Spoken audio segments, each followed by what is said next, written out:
Assalamualaikum, selamat datang di Relevan Hati. Semoga menjadi pribadi yang lebih baik. Bismillahirrahmanirrahim. Assalamualaikum warahmatullahi wabarakatuh. Innal hamdalillah wassalatu wassalamu ala Rasulillah wa ala alihi wa sahbihi wa man tabi'ahum bi ihsan ila yaumil qiyamah. Kepada saudara-saudara kami yang ada di Majelis Taklim Ar-Royan yang semoga Allah rahmati dan semoga Allah berkahi, kepada seluruh penuntut ilmu yang hari ini tersebar di berbagai macam tempat dan lokasi, yang semoga kita senantiasa terhubung hatinya dan semoga kita tidak menikmati narasi permusuhan dan pertikaian ketika kita menghadapi musuh besar yang hari ini sedang melumat saudara-saudara kita di Palestina. Palestina itu lembar pelajaran yang luar biasa dan Palestina itu lembar mata kuliah yang memberikan kepada kita banyak faedah. Pengajianmu dan pengajianku tidaklah bermusuhan karena musuh kita itu sama, adalah Zionis. Kita tentunya sangat berlindung diri dari penyakit hati orang-orang yang rusak hatinya ketika masalah Palestina sedang terjadi, tapi justru menambah barisan musuh di antara orang yang beriman. Semoga dengan kejadian yang ada di Palestina semakin menyadarkan kita bahwasanya persaudaraan kita adalah fokus bagaimana musuh kita itu satu, yaitu adalah Zionis laknatullah alaihim yang sedang memerangi saudara kita di Palestina. Inilah yang menjadikan kita selalu terhubung antara satu hati dengan hati yang lainnya. Dan supaya iman itu menjadi mahar yang indah di antara kita. Dan kita selalu menghadirkan 1001 alasan yang bisa menjadikan kita saling bersaudara walaupun setan menyodorkan kepada kita 999 alasan untuk berpisah dan bermusuhan. Sedih sekali saya kalau kita dalam kondisi yang semacam ini masih mencari musuh. Ada yang masih hobinya menghujat orang, ada yang hobinya menghancurkan kehormatan orang, ada hobinya yang meruncingkan perbedaan-perbedaan dan menikmati permusuhan yang semacam itu. Ada orang-orang yang mereka mengaku dirinya sunnah, tapi dengan begitu gampang dia menjatuhkan kehormatan orang, dia menyuarakan sesuatu yang kontraproduktif bagi apa yang sedang dihadapi saudara-saudara mereka di Palestina, itu sesuatu yang membuat kita sadar. Ternyata memang setan itu ada di sekitar manapun yang selalu membuat kita mencari permusuhan walaupun kita sudah diberikan pelajaran oleh Allah dengan satu pelajaran besar. Zionis itu adalah musuh kita yang sedang membunuh dan menyakiti saudara-saudara kita di Palestina. Semoga Allah senantiasa menjadikan hati kita bersaudara. Kalaupun kita menjumpai satu dua perbedaan dalam masalah ijtihad, dalam masalah fikih yang kita melihatnya dari sudut pandang yang berbeda, sudahlah, jangan nyikapin saudara kita dengan pertikaian dan permusuhan sebagaimana menyikapi kekafiran dan kesyirikan dengan saudara kita. Hari ini banyak orang yang menyikapi masalah-masalah yang sifatnya ijtihadiyah itu menyikapinya kayak menyikapi masalah kekafiran dan kesyirikan. Dan itulah musibah yang ada pada kehidupan hari ini. Semoga kita, dimanapun kita berada hari ini, mampu menyikapi secara proporsional segala pertikaian dan segala perbedaan-perbedaan kita dengan saudara-saudara kita, lalu tetap menyuarakan kebersamaan dengan hati yang sama, dengan hati yang satu. Bahwasanya, sekali lagi, fokuslah kepada musuh yang besar, yaitu adalah Zionis ketika hari ini mereka mencengkeram dunia, mampu membungkam dunia, mampu memperlihatkan kesombongan mereka untuk membunuh saudara-saudara kita di Palestina, dibantu dengan leluasa oleh Amerika, dibantu leluasa oleh Amerika, oleh Inggris, oleh Italia, oleh Perancis, seakan-akan mereka yang paling berat di atas muka bumi ini. Dan itu yang harusnya menjadi sorotan kita dan menjadi spotlight kita bahwasanya inilah yang menimpa kepada saudara kita di Palestina. Kalau dalam kondisi semacam ini kita masih sibuk bertengkar, sibuk menyalahkan, debat di Facebook, malulah kamu jadi seorang muslim. Alhamdulillah, tentunya kita senantiasa bersyukur kepada Allah atas seluruh nikmat yang Allah berikan kepada kita. Dan kita harapkan semoga ilmu yang kita peroleh membawa keberkahan kita. Keberkahan dari cara kita menilai sesuatu, dari cara kita berakhlak, dari cara kita bermuamalah kepada guru kita, bermuamalah kepada teman kita, dan bermuamalah kepada orang tua kita di dalam kita mendapatkan ilmu. Berapa banyak orang hari ini mereka belajar tetapi tidak mendapatkan keberkahan. Muamalah dia kepada guru sangatlah buruk sekali. Bermuamalah dia kepada setiap perbedaan sangat tercela sekali. Dan bermuamalah dia kepada orang tua dan keluarga besarnya itu nilainya rapot merah ketika dia tidak memperlihatkan kebaikan dari agama yang dia pelajari. Inilah yang kita khawatirkan, bahwasanya kita hanyalah mempelajari ilmu, lalu hanya meruncingkan masalah-masalah fikihnya. Tapi ternyata kita tidak memahami esensi ilmu, bahwasanya ilmu itu adalah bagaimana menjadikan kita saling bersaudara. Semakin kita banyak hidupnya di dunia, semakin banyak ubannya kita, semakin malu kalau kita itu semakin banyak memusuhi orang. Semakin kita bertambah umurnya dan semakin keriputnya kita, semakin kita sadar kita membutuhkan banyak orang yang kita cintai supaya lapang kehidupan barzah kita dan supaya tenang kita nanti di pengadilan Allah ketika tidak ada yang menggugat kita di hadapan pengadilan Allah. Sekali lagi, semoga ilmu yang kita pelajari membawa keberkahan dari seluruh akhlak kita dan attitude kita sebagai seorang penuntut ilmu. Kepada Allah kita bersyukur dan kepada Allah kita menggantungkan segala urusan kehidupan kita. Kita tentunya paham bahwasanya salah satu goal besar pada kehidupan kita, salah satu goal besar dalam kehidupan kita adalah bagaimana kita itu dapat dicintai oleh Allah. Siapapun mereka yang telah menemukan goals-nya pada kehidupan itu akan tenang. Karena mencari Allah itu menenangkan. Ketika seseorang manusia belum menemukan goals ataupun tujuan pada hidupnya, maka dia akan kebingungan.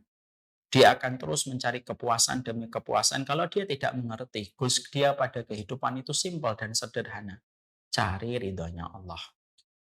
Maka setiap orang yang telah menemukan goals-nya, bahwasanya hidupnya itu sederhana sekali dan simpel. Bagaimana pada kehidupan yang Allah berikan jatahnya pada kehidupan kita. Goals-nya itu adalah kita diridhoi sama Allah, dirahmati sama Allah. Maka tentunya segala apapun yang dilakukan itu menjadi rapi, terstruktur, segalanya mengarah kepada apa yang bisa kita harapkan untuk mendapatkan ridhonya Allah. Menikah untuk mendapatkan ridhonya Allah, punya anak untuk mendapatkan ridhonya Allah, bekerja untuk mendapatkan ridhonya Allah, bermuamalah untuk mendapatkan ridhonya Allah. Dan akhirnya orang yang telah menemukan goals-nya lalu merapikan perjalanan hidupnya, itulah orang-orang yang mereka beruntung kelak dalam kehidupan di akhirat. Karena goals yang tepat dengan kurikulum dan realisasi yang tepat, maka menjadikan seseorang itu mendapatkan rahmat. Berbeda kalau ada manusia pada kehidupan kita tidak mendapatkan dan tidak mengetahui goals-nya. Kalau kita pada kehidupan kita tidak menetapkan goals kita dan tidak menemukan goals kita, kita akan kebingungan. Kita merasa nanti goals kita hanyalah puncak karir kita. Akhirnya sepanjang hidup hanya mengejar karir. Ada yang menyangka goals-nya itu tenar, terkenal, famous, dan disukai banyak orang. Dan akhirnya yang dia kejar itu sepanjang hidupnya. Bukan semakin tenang, justru semakin gelisah pada hidupnya kalau goals-nya itu hanyalah ketenaran. Karena semakin tenar, semakin banyak harga yang harus dibayar. Ketika goals kita itu hanyalah kekayaan, maka tidak akan pernah ada cukupnya karena pasti kita akan diuji dengan rasa kecukupan yang semakin jauh. Maka itulah yang menjadikan kita paham. Iman Islam itu sederhana. Bahwasanya goals kita itu adalah mendapatkan ridho dari Allah dengan pembuktian yang kita berikan kepada Allah semata dan bukan pembuktian kita di hadapan manusia. Sesimpel itu dan sesederhana itu kehidupan kita sebagai hamba yang beriman. Ya. Makanya kalau kita sudah menetapkan goals kita, dihujat, dicela, santai kita tetap pada kehidupan kita. Karena kita tahu goals kita adalah mengarah kepada Sang Khalik yang menguasai alam semesta. Setelah kita menetapkan goals kita kemana, maka sesungguhnya itulah yang menjadikan kita tentunya membutuhkan kurikulum yang jelas, referensi-referensi yang jelas, ya. Dari apa yang kita harus pelajari dari setiap nasihat yang datang dari Allah dan Rasul-Nya, supaya betul-betul kita mampu memahami setiap referensi yang kita nanti harus pahami supaya bisa menghantarkan kita kepada goal setinggi kehidupan kita, yaitu mendapatkan keridhaan dari Allah. Berapa banyak manusia ketika menetapkan goals-nya menuju kepada Allah karena dia tidak memiliki referensi yang jelas, maka sesungguhnya akhirnya dia salah jalan dan salah petunjuk. Dan akhirnya mereka terombang-ambing dan terpisah dari jalan kebenaran. Karena apa? Goals tinggi yang dia miliki tidak didukung dengan referensi yang benar. Akhirnya sangat mudah bagi setan menipunya. Dan akhirnya menjadikan dia terperosok kepada lubang kehinaan. Walaupun dia memiliki goals yang tinggi, salah referensi itu bermasalah. Sama kalau kita mendaki gunung. Ada pendaki gunung, 3 orang atau 4 orang. 2 orang, 2 orang. Ketika sama-sama ingin menuju kepada puncak gunung untuk mendapatkan indahnya sunrise ketika di waktu pagi. Maka 4 orang ini terbagi menjadi 2. Yang 2, dia mengikuti petunjuk dari kurir ataupun orang yang membantunya menuju ke atas. Dia mendengarkan rute dan arahan. Yang kedua, dia sok tahu dan mengatakan, saya tidak perlu. Saya cukup nanti melihat ke atas nanti sampai ke puncak. Apa yang terjadi pada 2 kelompok ini? 2 kelompok ini memiliki tujuan yang sama, tapi bisa jadi hasilnya berbeda. Yang 2 mungkin sampai ke puncak sebelum matahari terbit. Yang 2 mungkin tersesat, mungkin hilang di tengah belantara gunung. Dan bisa jadi mereka tidak sampai menikmati sunrise di waktu pagi ketika mereka kehilangan lokasi untuk menuju ke puncak. Dan itu yang kita ilustrasikan. Bahwasanya manusia ketika menuju kepada Allah itu pada dasarnya terbagi 2 kelompok besar. Ada yang ingin dapat ridhonya Allah, tapi mereka tidak mau membaca petunjuk, tidak mau membaca wasiatnya para ulama yang mengarahkan kita kepada petunjuk yang mengarah kepada ridhonya Allah. Ada yang mau membuka hatinya dengan referensi, dalil yang sahih, riwayat yang sahihah, supaya kita sampai kepada ridhonya Allah. Keduanya bisa jadi goals-nya sama tetapi hasilnya berbeda. Dan yang membedakan itu jalannya. Nah, inilah yang menjadikan kita paham, inilah yang menjadikan kita mengerti betul betapa pentingnya pada kehidupan kita untuk menetapkan perjalanan kita menuju kepada Allah dengan referensi yang jelas. Maka inilah yang menjadikan kita akhirnya paham. Akhirnya kita mengerti kenapa kita membahas tentang 40 karakteristik mereka yang dicintai oleh Allah. Karena kita ingin kayak pendaki gunung yang menerima rute, menerima pengajaran untuk sampai ke puncak. Dan kita tidak ingin tersesat di antara belantara hutan. Hanya gara-gara kita tidak membaca rute yang benar. Itulah kenapa kita mempelajari kitab 40 karakteristik. Kita akan melanjutkan 40 karakteristik yang kita bahas pada kesempatan pagi ini, yaitu adalah membahas tentang golongan yang ke-18, yaitu adalah golongan orang yang saling mencintai semata-mata karena Allah. Pada pertemuan 1 bulan yang lalu, kalau tidak salah kurang lebihnya, kita tentunya sudah membahas bahwasanya semangatnya Kitabullah itu adalah semangatnya mempersaudarakan. Dan semangatnya as-sunnah itu adalah semangatnya untuk mempertemukan dan menjadikan kita sebagaimana sanak kerabat dan keluarga. Itulah yang dibangun oleh Kitabullah dan sunnah. Kitabullah dan sunnah secara efektif telah membuktikan bagaimana Rasulullah mempersaudarakan antara muhajirin dan ansor. Mereka berbeda geografisnya, mereka berbeda dengan wilayahnya, iklimnya, dan bagaimana suasana tempat mereka yang berlatar belakang beragam. Makkah itu merupakan latar belakang masyarakat pedagang di mana mereka banyak sekali mendapatkan tamu dari luar wilayah Makkah, berbeda dengan kota Madinah. Maka mayoritas penduduknya adalah petani-petani dan sesungguhnya mereka tidak banyak kedatangan tamu dari luar wilayah mereka. Tapi Islam itu mempertemukan mereka, mempersaudarakan mereka, dan menjadikan kekuatan yang besar. Allah memberikan kemenangan demi kemenangan. Kapan? Kalau ketika antara muhajirin dan ansor sudah berjumpa dan sudah bersaudara. Akhirnya perang Badar dimenangkan, perang Uhud seri, perang Khandaq menang, sampai terjadinya Fathu Mekah. Dan kalau kita teliti dan detail melihat bagaimana kemenangan demi kemenangan diraih sama kaum muslimin, Allah memberikan anugerah kemenangan demi kemenangan. Ketika kaum muslimin sudah mengesampingkan tentang masalah permusuhan, dan ketika mereka sudah memprioritaskan tentang persaudaraan sebagaimana muhajirin dan ansor, hadiahnya cash dan kontan dari Allah. Mereka menjadi kaum muslimin yang ditakuti dan membuat segan musuh-musuhnya Allah. Dan itulah anugerah yang besar bagi setiap persaudaraan. Itulah yang menjadikan kita paham, tidak ada agama yang paling besar spiritnya untuk membangun persaudaraan kecuali adalah Allah, adalah agama Islam. Dan tidak ada sunnah yang paling kuat mempersaudarakan kita kecuali adalah sunnah Rasulullah Sallallahu Alaihi Wasallam. Makanya siapapun yang mengklaim dirinya berada di atas sunnah tapi memiliki hobi untuk bermusuhan, memiliki hobi untuk saling menyesatkan, saling mengkafirkan, saling meruncingkan permusuhan dalam persoalan yang sifatnya ijtihadiyah, pada dasarnya dia tidak paham tentang sunnah yang dia klaim.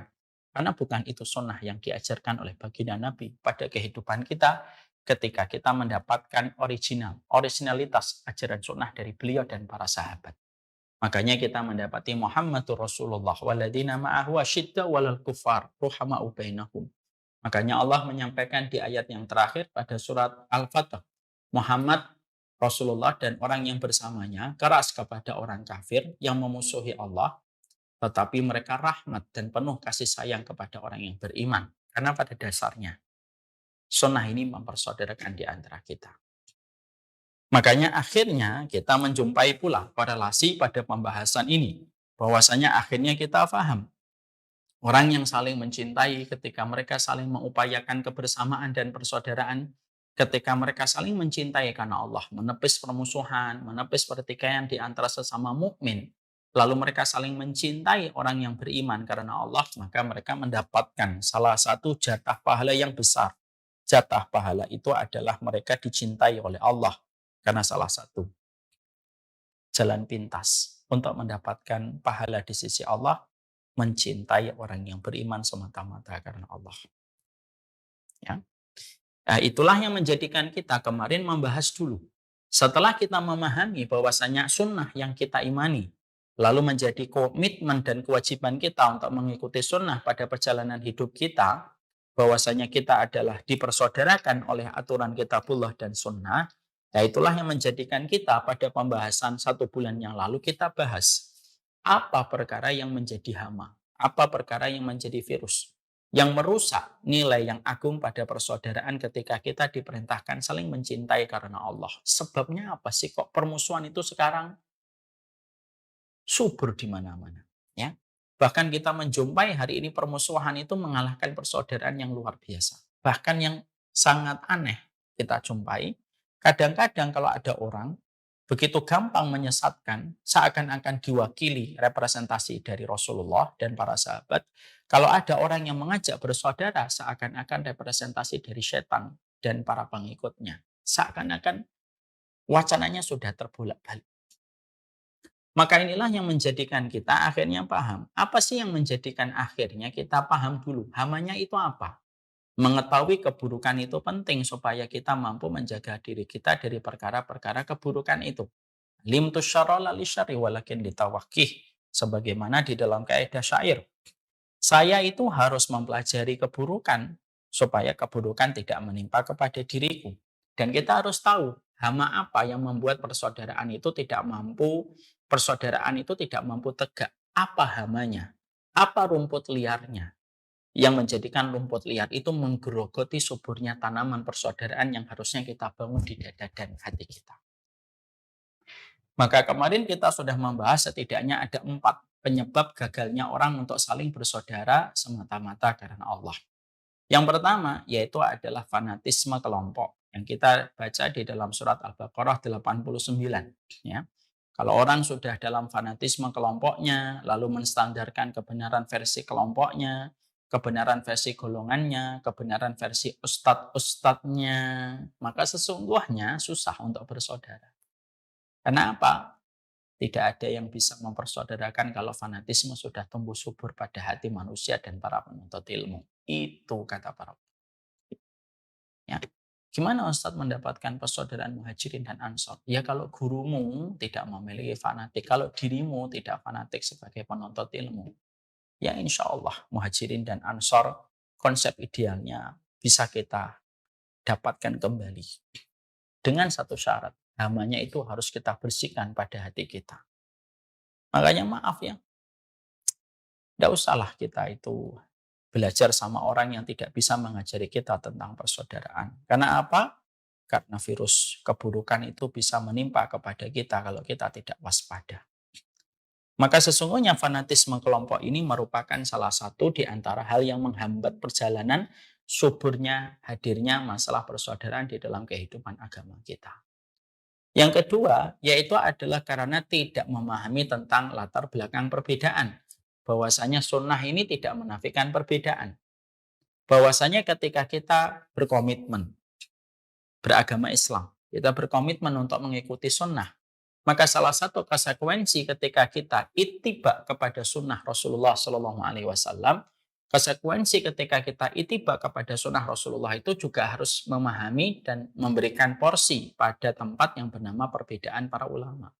Ya kalau kita tidak memahami perbedaan para ulama, kita menjadi orang yang paling kaku, sebagaimana kan ibu kering.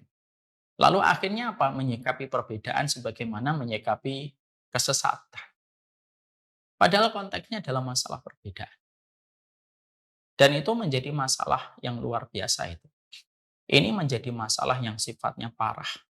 Kalau itu terjadi pada kehidupan manusia. Akhirnya apa? Giginya lancing sama orang beriman.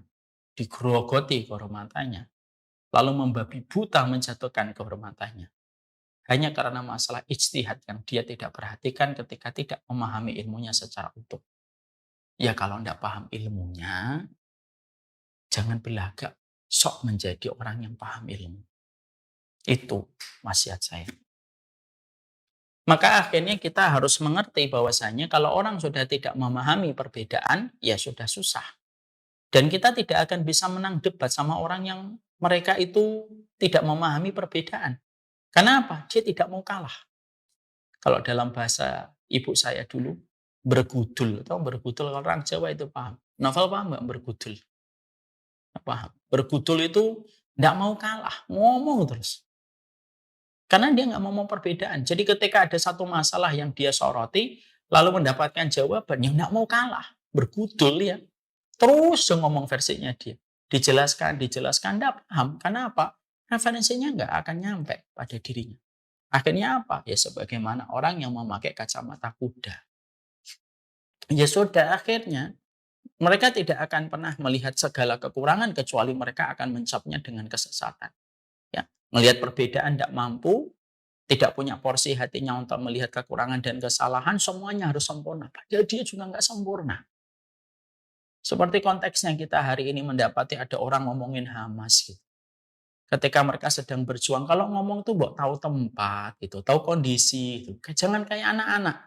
Anak-anak itu kalau ngomong tuh nggak tahu tempat. Jam 1 malam kadang-kadang bangun minta sesuatu. Kamu kan bukan anak-anak.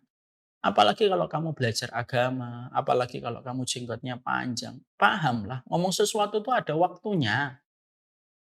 Ketika saudara-saudara kita sedang menghadapi masalah berat dan mereka sedang berjuang dan berjibaku tentang apa yang sedang mereka perjuangkan, jangan ikut-ikutan bicara tentang sesuatu yang sifatnya itu masih bisa diundur dan kapan kita mengucapkannya. Contoh tentang masalah Hamas. Kita harus paham, ada sebagian kecil orang, segelintir orang yang ketika ngomongin Hamas itu dari sudut pandang kebencian gitu. Dan tidak melihat sama sekali perjuangan mereka ketika mewakili kita mempertahankan wilayah yang Allah cintai. Sudah kamu tidak berjuang, sudah kamu di tempat yang jauh, sudah gitu komentarnya itu komentar sumbing. Sumbang. Saya kalau boleh nanya, hatimu tuh terbuat dari apa sih? Ya. Ada saudara-saudara yang, bukan saudara, ada orang-orang yang mereka itu ngomong tentang saudara-saudara kita di Palestina itu dengan suara yang negatif ketika mengomentari tentang masalah Hamas. Dikulitin itu masalah Hamas gitu. Seakan-akan tidak ada kebaikan sama sekali yang dilakukan oleh Hamas gitu. Lalu menyalahkan ketika mereka mengadakan perang pada tanggal 7 Oktober. Kita harus paham ya. Coba dicek dulu kenapa Hamas itu melakukan serangan pada tanggal 7 Oktober. Di situ kita mendapati ada salah satu sumber berita yang dipercaya yang mengatakan bahwasanya sebenarnya itu peristiwanya cukup panjang, tidak terjadi pada tanggal 7-nya. Jadi sebelum tanggal 7, Maka sesungguhnya orang Yahudi, Zionis, Israel, laknatullah alaihi, mereka itu memiliki perayaan yang sudah mereka adakan secara besar-besaran 13 hari. Yang ini tidak terpublish di media. Mereka masuk ke Masjidil Aqsa, orang muslimnya diusir, ditutup, lalu mereka mengadakan perayaan-perayaan, salah satunya nafkhul buk, yaitu meniupkan trompet dari tanduknya binatang. Itu biasanya ditiupkan oleh orang Israel anatullah alaihim ketika mereka merasa mengklaim sudah menguasai satu wilayah. Dan itu ditiupkan di Masjidil Aqsa. Mereka masuk ratusan. Dan mereka akan merayakan puncaknya perayaan mereka tanggal 8 Oktober. Menjadi tanda dimulainya pembangunan Haikal Sulaiman. Dan itu terjadi pada waktu di bulan Oktober. Makanya akhirnya Hamas ketika sudah memberikan warning, sudah memberikan message dan pesan supaya kesucian Masjidil Aqsa itu dijaga, tetapi tidak digubris sama pihak Zionis Israel laknatullah alaihim. Dan itu sudah ditunggu berhari-hari, tidak ada respon dari pihak Zionis Israel. Maka itulah yang dilakukan pada tanggal 7 Oktober tersebut. Dan kita harus paham pada tanggal 7 Oktober yang paling banyak membunuh orang-orang Israel yang ada di festival musik bukan Hamasnya, tetapi karena kecerobohan pasukan Israel sendiri ketika membombardir orang yang berlari di jalanan, dan justru yang membunuh warga Israel itu ya masyarakat Israel sendiri, yaitu tentara Israel sendiri. Hal-hal semacam inilah yang kita harus paham. Supaya akhirnya ketika kita menyikapi saudara kita, maka kita tentunya harus bijak gitu. Supaya akhirnya kita bijak di dalam menyikapi saudara kita, supaya jangan sampai orang muslim tidak selamat dari lisan saya dan lisan kamu, tapi orang Yahudi malah selamat dari lisan saya dan lisan kamu. Itu tidak boleh. Kalau kayak gitu, apa bedanya dengan kalangan Khawarij? Orang Khawarij itu ditanya oleh Nabi, gimana sifatnya orang Khawarij ya Rasulullah? Yaqtuluna ahlal qiblah wa yat'una ahlal awsa. Orang Khawarij itu adalah mereka terus membiarkan penyembah berhala yang terus membunuh dan memusuhi kaum muslimin, tapi ironisnya mereka justru memerangi kaum muslimin dengan lisan mereka, dengan sikap mereka. Na'udzubillah. Yang ketiga yang menjadikan akhirnya kita memahami susahnya menegakkan persaudaraan tumbuh subur di hati dan dada sebagian besar kaum muslimin karena ada yang tersusupi dengan virus khawarij yang gampang menyesatkan dan gampang mengkafirkan. Dan yang keempat tentunya karena mereka memaksumkan kelompoknya dan menganggap kelompoknya tidak ada kesalahan. Itu sudah kita bahas panjang lebar. Sekarang mari kita bahas. Bagaimana sekarang ketika kita akhirnya saling mencintai karena Allah? Ketika kita memahami bahwasanya saling mencintai karena Allah itu adalah sebuah perkara yang besar, tentunya yang penting kita harus paham mencintai karena Allah itu ada sebuah komitmen, ada sebuah kewajiban, dan tentunya ada sebuah konsekuensi yang harus kita berikan. Karena apa? Mencintai seseorang, mencintai kaum muslimin karena Allah, itu bukan amalan dohir tetapi amalan hati. Amalan tersembunyi di dalam dada seseorang. Dan amalan itu besar sekali. Dampaknya pada kehidupan kita dan posisi kita di hadapan Allah. Makanya saya pernah menyampaikan satu materi yaitu shortcut to jannah. Jalan pintas ke surga itu salah satunya mencintai orang yang beriman. Ya, makanya kalau seseorang sudah semakin tua, umurnya sudah 40 tahun, sudah 50 tahun, ayolah kita bangun. Sikap hidup kita itu simpel dan sederhana. Memperbanyak teman. Dan bukan memperbanyak musuh di antara barisan orang yang beriman kepada Allah dan Rasul-Nya. Itu yang kita harus bangun. Ya. Jadi inilah yang menjadikan kita paham kenapa sikap hidup kita, kalau kita sudah melewati angka 40 tahun, gitu semakin tua, ya sudahlah, jangan memperbanyak musuh. Lapang-lapanglah hatinya pada urusan kita dan datangkanlah keselamatan urusan kaum muslimin pada hati kita. Karena apa? Karena kita mendekati lubang kubur dan memperbanyak musuh itu merugikan kita pada kematian kita dan menyusahkan kita nanti di pengadilan Allah ketika kita banyak memusuhi orang. Lah itulah yang menjadikan kita memahami betul gitu. Ini harus menjadi sebuah sikap hidup. Ini terpenting. Sebelum kita bahas tentang apa kewajibannya, komitmennya, dan konsekuensi apa yang harus kita berikan, maka kita harus menyadarkan bahwasanya sikap hidup kita dalam kehidupan mencari ilmu, dalam kehidupan bertetangga, sikap hidup kita itu simpel. Carilah sebanyak-banyaknya teman dan sahabat yang bisa membantu kita dalam kehidupan, mendoakan kita dalam kematian kita, dan tidak menjadi musuh kita nanti di pengadilan Allah. Ini harus menjadi sikap hidup, karena sikap hidup itu pilihan kita. Ada orang yang mereka itu sikap hidupnya ketika menjalani kehidupan, mereka tidak memiliki sikap hidup untuk bersaudara. Sehingga akhirnya segala sesuatu dipermasalahkan, segala sesuatu itu dijadikan pertikaian. Kalau kita tidak memiliki sikap hidup, komitmen kita untuk memiliki sikap hati untuk saling mencintai karena Allah, dan kita memiliki sikap hidup untuk memperbanyak saudara kita, maka kalau kita tidak memiliki sikap hidup semacam itu, saya khawatir sekali. Kita itu akan menjadi orang yang gampang untuk mempersoalkan masalah kecil ketika kita tidak pernah melewati seleksi pada pilihan sikap hidup kita untuk senantiasa menambah saudara. Sering ya kita jumpai orang semakin tua itu semakin malah berantakan ketika banyak musuhin orang.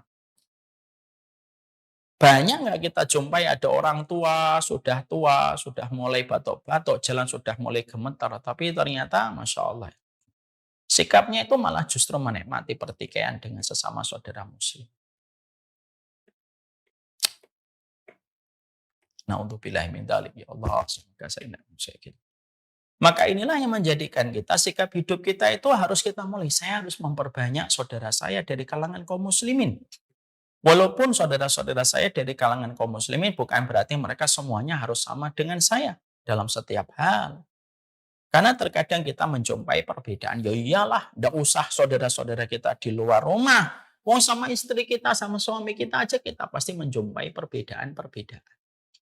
Kita itu pasti menjumpai perbedaan-perbedaan di dalam kehidupan rumah tangga kita. Padahal bersama dengan istri kita yang menikah sudah 10 tahun, 20 tahun saja kita masih menemukan perbedaan.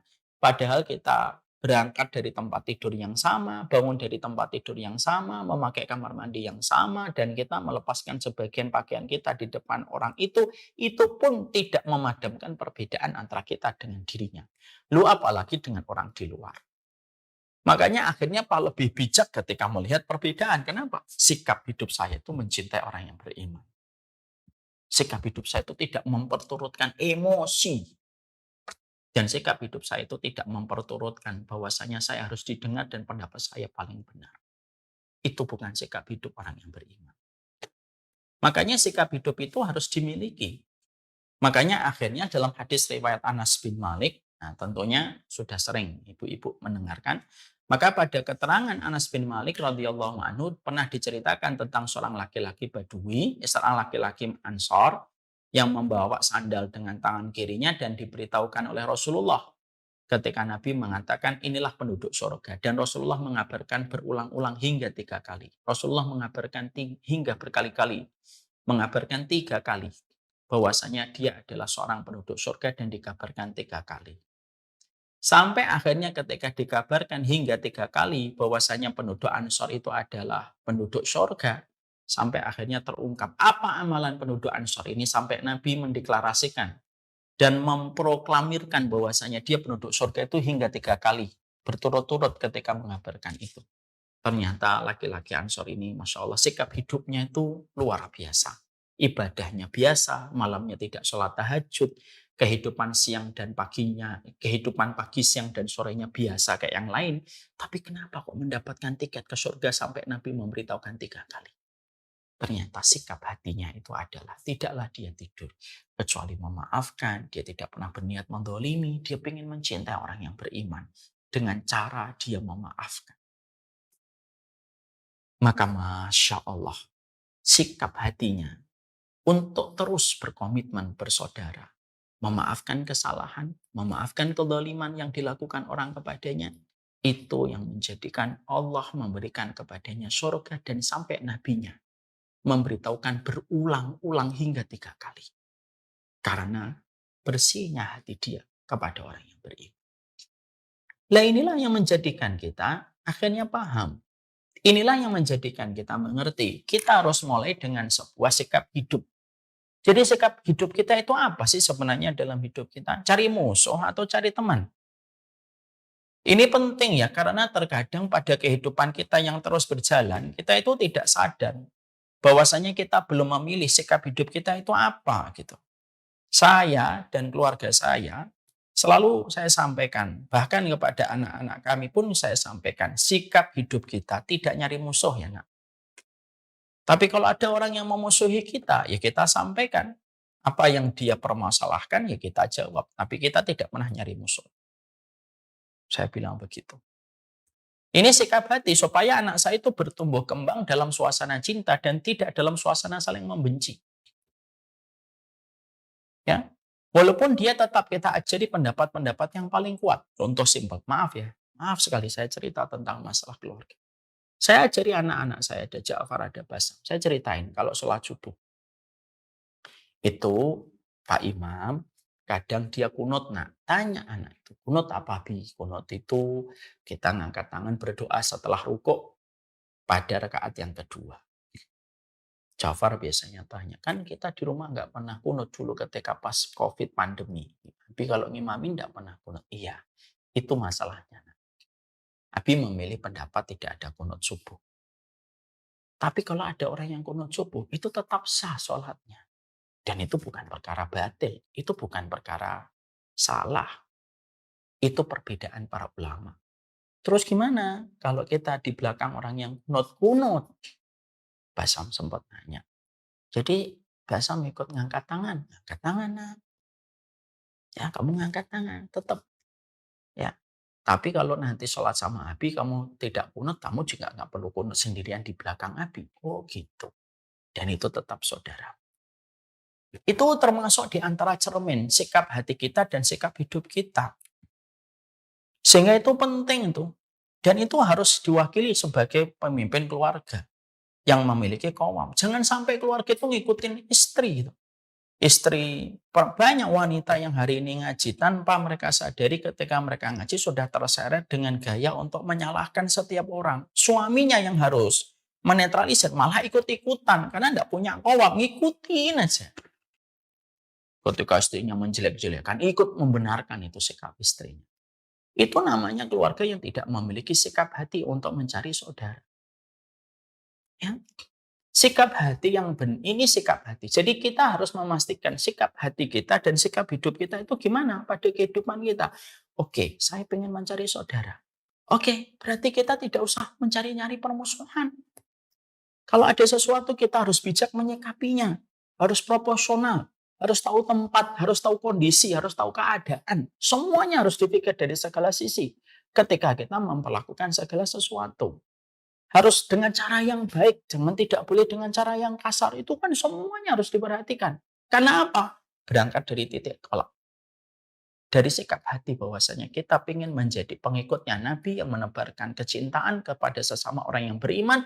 Ketika kita beriman kepada Rob yang sama, mengikuti Nabi yang sama, sholat yang sama, mengikuti sunnah yang sama. Jangan hanya karena satu sedikit perbedaan gesekan lalu kita bermusuhan. Ada tidak semacam itu? Ada dan banyak. Dalam banyak hal mereka sama, tapi hanya satu masalah yang berbeda. Menyikapinya kayak menyikapi tentang kesesatan senyata-nyatanya gitu. Padahal titik tolaknya dari istihad dan pandangan yang berbeda. Dari pandangan ulama yang berbeda memandang masalah yang mereka ributkan. Ya, enggak gitu. Ya. Marilah kita memahami tentang perintahnya Allah ketika Allah menyampaikan dalam bentuk khobar, dalam bentuk kabar, tapi di dalamnya mengandung sebuah perintah. Innamal mu'minuna ikhwah. Bahwasanya seorang mukmin pada dasarnya adalah mereka semuanya saling bersaudara. Dan tidak usah kita batasi arti mukmin itu menurut versi kita. Oh, yang satu ngaji dengan kita itu baru mukmin, yang bukan ngaji satu kita itu tidak mukmin. Sejak kapan para ulama salaf punya tafsir sesempit itu dan selicik itu? Ya. Innamal mu'minuna ikhwah. Siapapun orang mukmin yang memiliki akidah-akidah pokok yang sama kepada kita, maka pada dasarnya mereka adalah saudara kita. Dan kita diperintahkan untuk saling bersaudara dalam salah satu ayat pada surat Al-Hujurat ini. Inilah yang kita ingin sampaikan dulu. Yakin nggak sikap hidup kita itu yang mana? Sikap hidup kita mengikuti sunnah, karena ini tidak bisa ditawar, tidak bisa dinego. Tapi sikap hidup kita dan sikap hidup keluarga kita mengikuti sunnah dengan nuansa hati untuk terus mencari saudara di antara orang yang beriman. Jangan memandang saudara-saudara kita dan tetangga kita hanya karena beda ngaji dengan kita seakan-akan mereka tidak beriman. Makanya sering saya sampaikan, jangan sampai kita menempatkan urusan manhaj itu lebih tinggi daripada keimanan. Sehingga artinya ketika ada satu dua perkara yang menurut kamu itu manhaj tidak sama dengan yang ada di hadapanmu, kamu jorokkan, kamu dorong dia kepada sebuah kebatilan dan kesesatan. Padahal dia punya keimanan. Karena apa? Manhaj itu penting, keimanan juga penting. Tapi keimanan itu lebih tinggi daripada manhaj. Karena apa? Bagaimanapun ketika mereka beriman, satu dua mereka masih memiliki satu kesalahan atau memilih pendapat yang lemah. Itu tidak mengeluarkan seseorang dari sebuah kebenaran. Sebagaimana dirimu juga tidak mungkin ketika melakukan kesalahan kamu dikeluarkan dari kebenaran dengan secepat dan seinstan itu. Nah, inilah yang dinamakan sikap hati dan sikap hidup diri kita secara pribadi dan keluarga kita. Kita harus betul-betul mulai dari sebuah titik tolak. Carilah saudara kita, orang yang tidak akan kita musuhi, yang merepotkan, yang akhirnya merugikan kita kalau kita mati karena banyak musuh yang sudah terluka gara-gara sikap kita, dan pastinya merepotkan kita ketika masing-masing nanti harus berhadapan dengan kita untuk didatangkan atas apa yang kita ucapkan tentang saudara kita. Apalagi kalau sudah kamu menyesatkan orang dengan begitu gampang.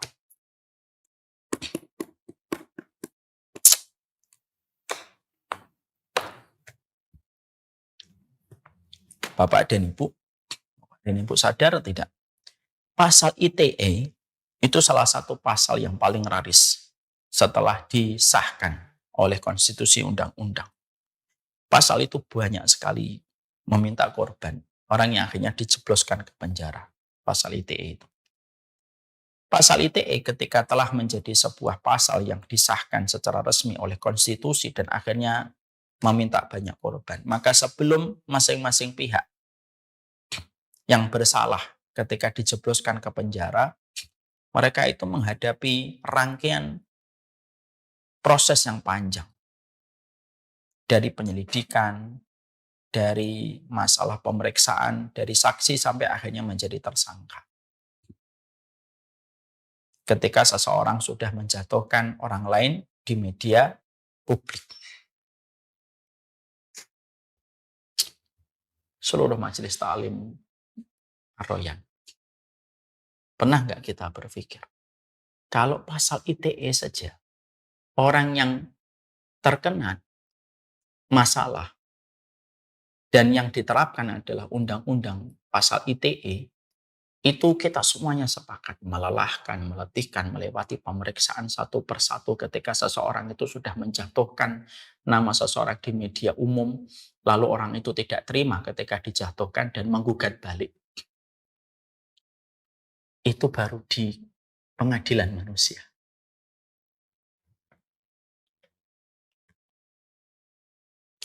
Apalagi di pengadilan Allah kalau kita sudah menjatuhkan orang lain. Mungkin orang lain ketika hari ini kita jatuhkan kehormatannya, tidak ada hak jawab ketika menjatuhkan di grup misalkan. Kamu menjatuhkan seseorang di grup, kamu jatuhkan kehormatannya tanpa dia memiliki hak jawab ketika kamu menuduh semuanya itu. Mungkin bisa jadi kamu hari ini bersembunyi di balik orang yang kamu jatuhkan di grup itu. Tapi kita tidak bisa bersembunyi di hadapan Allah bahwasanya kita harus mempersiapkan semua bukti itu dan kita akan kelelahan ketika nanti berhadapan dengan orang itu. Hati-hati itu. Kalau pasal ITE pada kehidupan manusia aja sudah sedemikian beratnya. Apalagi dalam pengadilan Allah kalau sudah bicara tentang kehormatan orang yang kamu jatuhkan tanpa kamu berikan hak jawab atas apa yang kamu bicarakan dan kamu jatuhkan tentang orang itu. Hati-hati. Demi Allah, pengadilan Allah itu detail kalau sudah bicara tentang kehormatan manusia. Inilah yang menjadikan kita paham betul masalah ini. Dan berulang-ulang sering saya menyampaikan. Kenapa kasus perzinahan itu harus mendatangkan 4 orang bukti? Kenapa kasus pengadilan itu harus menjatuhkan 4 bukti? Karena sesungguhnya kalau sudah berkaitan tentang kehormatan orang itu tidak segampang-gampang kita menjatuhkan kehormatannya. Makanya mendatangkan 4 orang saksi. Dan maaf, yang menuduh yang membuktikan. Bukan yang dituduh yang membuktikan. Ini kan sekarang ada orang-orang yang tidak punya ilmu, bodoh. Nuduh orang, tapi dia menuntut orang yang dituduh mendatangkan bukti. Yo salah. Yang benar itu orang yang nuduh mendatangkan bukti. Bukan orang yang dituduh yang mendatangkan bukti. Ya, kalaulah orang ketika kita tuduh dia melakukan perzinahan, saksinya itu 4, padahal maaf. Tentang hilal yang menjadi tanda masuknya Ramadan cuma butuh 1 saksi. Tentang hilal untuk menandakan masuknya waktu Idul Fitri butuh 2 orang saksi. Maka itu jumlahnya jauh lebih sedikit daripada bukti yang diminta ketika membuktikan orang yang berzina dengan 4 orang saksi. Harusnya kita ini sudah mulai berpikir. Sehebat itu Allah menempatkan urusan kehormatan. Kenapa ini kita harus masukkan dalam pembahasan ini? Karena persaudaraan itu tidak akan pernah tercapai kalau kita masih menganggap murah kehormatan orang lain. Susah bicara tentang masalah persaudaraan. Mencintai karena Allah, tapi kamu menjatuhkan kehormatannya. Itu omong kosong. Kalau ada orang ngomong, saya mencintai antum karena Allah, tapi setelah itu kamu jatuhkan kehormatan. Bohong itu namanya. Itu yang kita harus paham dan harus kita mengerti dengan baik. Supaya setiap orang itu memahami betul. Inilah yang harus kita lewati pada proses yang berikutnya. Setelah kita memahami hama, bahwasanya apa yang menyebabkan susahnya persaudaraan itu terwujud pada kehidupan manusia, maka proses berikutnya adalah memastikan sikap hidup kita itu apa. Apakah hidup kita adalah nyari musuh atau sikap hidup kita itu mencari saudara. Dan itu bukan hanya omongan, harusnya betul-betul dibuktikan dengan realisasi nyata pada kehidupan sehari-hari. Karena apa? Banyak orang bisa mengatakan, saya pengen nyari saudara, saya pengen mencintai orang beriman. Nah, itu kan omongan ketika dibalik status. Tapi kenyataan yang terjadi belum tentu membuktikan itu. Itulah dibutuhkan lisanul hal. Lisanul hal itu adalah lisan yang bicara berdasarkan kenyataan dan bukan lisan yang bicara berdasarkan lisan. Lisanul halnya harus benar. Makanya inilah yang menjadikan kita paham, inilah yang menjadikan kita sekali lagi mengerti betul. Penting banget. Penting sekali kita untuk memahami.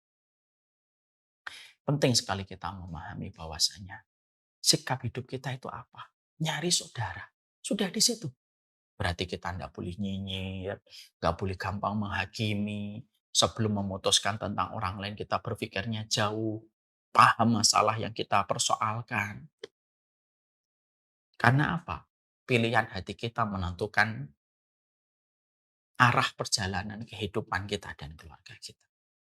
Tapi kalau kita sudah ngomong sama keluarga kita, oh ini kita ngikutin jalan kebenaran, siapapun yang nggak sesuai dengan kita, nggak apa-apa, yang penting kita nyari ridhonya Allah, gitu misalnya.